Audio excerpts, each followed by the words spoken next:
So I originally really started it because I really love to read, and I always wanted to see myself reflected, and my parents did a great job, making sure that the little black girls and little brown girls were able to be in my library. But when I went to school, I only read about white boys and their dogs. And I thought it was,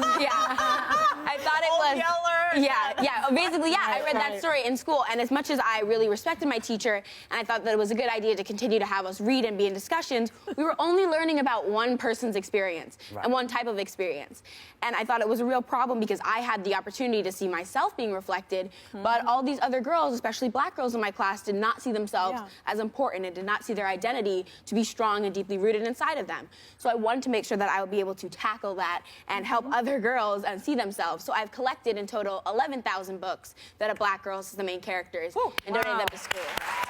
I think I wanted it to be really successful, but my mom had always told me, even when we were 2 weeks away and we had 200 books, and she was like, it's just about getting into the practice and understanding how I can, as a girl, just make sure that I'm showing that I can be strong and I can be brave and I can help my community, even if I don't reach my goal. And there's two really important parts, is educating yourself and figuring out what your passion is. So a lot of people, they don't really know, like when you're young, and I was lucky enough to know what I really cared about, which was reading and writing and literacy, but a lot of the times kids don't know what they like and they don't know what they want to do, and sometimes they're pressured to do things that they don't enjoy, and they feel like they're supposed to say yes, but they don't really enjoy those things. So finding your passions and also being honest with your teachers and your parents that I don't really like to do this anymore,